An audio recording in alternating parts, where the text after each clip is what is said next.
Well, Europe is threatening to retaliate for the tariffs by putting a 50% tax on American whiskey. Janet Shamlian reports that has the makers of Kentucky bourbon worried. At Luxrow Distillers in the heart of Kentucky's bluegrass country, they'll produce more than 100,000 barrels of bourbon this year, about 5 million gallons. How many barrels in here? A rick house like this can hold upwards of 25,000 barrels. What President Brandon Gall is less certain of, how souring trade relations will bruise the state's whiskey industry. What is your level of concern right now about tariffs? Yeah, it's something that we are monitoring very closely. As an industry and as a business, we are concerned. As the bourbon ferments, the industry stews. American-made spirits were already targeted by Canada and the EU during President Trump's first term. This time, they're also being pulled from store shelves. Retaliation with a twist. Our wish as an industry is just disentangle us from the debate. We met Kentucky Governor Andy Beshear at the state capitol to talk about the impact. The instability is hurting all of our industry and all of our economy. The amber liquor is his state's liquid gold, generating $9 billion a year and responsible for more than 23,000 jobs. That's the farmer who grows the corn. Those are the drivers that deliver it all over the country. A ton of hardworking Kentuckians are impacted by these tariffs. This is largely red state. You're a Democrat. Maybe a lot of people in your state are for this. They were for the president, many, if not most of them, and they were for a number of his policies. But what they heard was he was going to help them have a better life, that he was going to improve the economy, that he was going to make it easier to pay bills at the end of the month, and that he was going to bring down prices. That's not what's happening. Most bourbon is aged in oak barrels at least 4 years. Some premium bourbons more than double that. Making it takes patience, something distillers say has never been needed more. In an industry where you're not planning for tomorrow or a month from now, but 3, 4, 5, 6 years in advance, it creates a lot of question marks. The concern now, their hopes may be running dry. Janet Shamlian, CBS News, Bardstown, Kentucky. CBS News is following the rising cost of products affected by American tariffs. You can check out our price tracker at cbsnews.com/tariffs. It is an all-out trade war between the world's two biggest economies.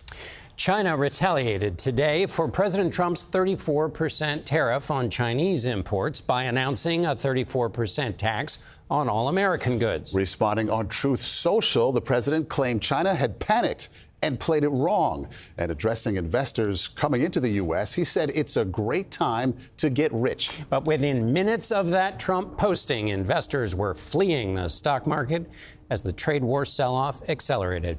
Over the past 2 days, the Dow has lost more than 9%. The S&P 500, more than 10%. And the NASDAQ is down more than 11%. Stocks have now given up all their gains for the past 11 months. But the early casualties of the trade war are not just investors. Small businesses are being hurt as well. Nancy Cordes at the White House begins our coverage tonight. Nancy? Good evening, Maurice. U.S. markets are going down, and markets around the world went down today as well. The price of oil dropped as well as investors brace for the possibility of a global economic slowdown. The nation's largest bank called Trump's tariffs the biggest tax hike on Americans since 1968. But Trump said, quote, "My policies will never change." As President Trump set out for a day of golf today, Jacob Shapiro was heading into work to talk to his suppliers about the president's new tariffs. It's just uncertainty. Shapiro runs Phantom Comics just a mile from the White House. Most of his costs are about to go up.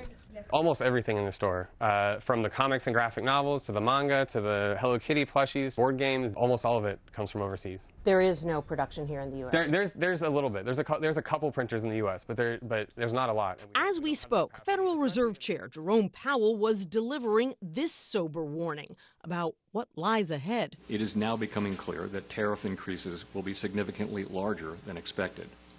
And the same is likely to be true of the economic effects, which will include higher inflation and slower growth. J.P. Morgan's economic team released a new prediction pegging the chances of a near-term recession at 60%. But the president, posting online from Florida, insisted only the weak will fail. And he shared this video from a supporter who claimed Trump is tanking the markets on purpose in order to drive down interest rates. Now, it's a wild chess move, but it's working. It is not working for Shapiro and his shop. It's printed in Korea. He worries that customers will cut back on little luxuries if essentials get more expensive. There's a non-zero chance that we're not going to survive the next couple of years. The president says he's doing this to help small businesses. I don't know what he's thinking. I get the idea of wanting to bring manufacturing back to the U.S., but we need a plan, and it's going to be something that takes years to do. You can't just flip a switch and change distribution models. Nancy, we heard from the chairman of the Federal Reserve, Jerome Powell, in your piece, but he's hearing from the president. Yes, typically presidents refrain from pressuring the Fed chair, but not this president. Trump said online today that this would be a perfect time for Powell to cut rates again. And he said that Powell is always late to do so. Powell basically ignored him, John. He said that they're going to be watching to see what happens to inflation before they make any moves. And Nancy, how is all of this playing with the president's supporters? Maurice, we are starting to see more Republican lawmakers come forward, say they have concerns with this strategy. But there are still workers groups out there who support him, who say they think that this is going to bring back jobs. It is pretty difficult, however, to find a big CEO who's willing to say the same. OK, Nancy Cordes at the White House. Thank you. Among the businesses that'll be hurt in this trade war are toy stores. 77% of the toys sold in the United States are made in China, and they will be subject to the Trump tariffs. Nancy Chen has the toy story. The trade war is making business at Shazam's toy store. Anything but fun and games. How much of your store depends on imports?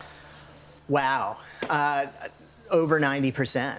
To get ahead of tariffs, owners Joanne Ferrugia and Dean Smith dipped into their cash savings, spending $400,000, nearly double their usual budget to stockpile toys and books. We scrambled to figure out which countries were being affected in what way. And then when we saw the list, it felt like there was nowhere to run. What happens when you use up that stockpile?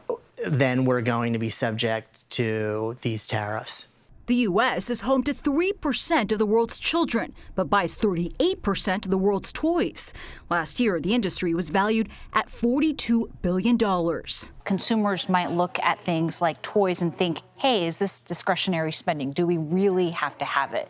What do you say to that? So, as a toy store co-owner, I would say yes, because a child's work is play, and so this all matters. With no way to absorb all the extra costs, Shazam says it will be forced to pass them on or close its doors. It feels right now that small businesses are being abandoned. That's tragic. And Nancy Chen joins us now. So why is it that toy stores can't absorb these costs? Well, the profit margin for a lot of these smaller stores is already so slim that costs will likely be passed on. The Toy Association tells me that costs for these toys could go up anywhere from 35% to 54% or the full amount of the tariff. And Nancy, remind us of the role that small business plays in, everybody hears about Wall Street, but yes, the role small business plays in the economy. Small businesses fuel the U.S. economy. They make up 99.9% of the U.S. businesses. Okay, Nancy Chen, thanks so much.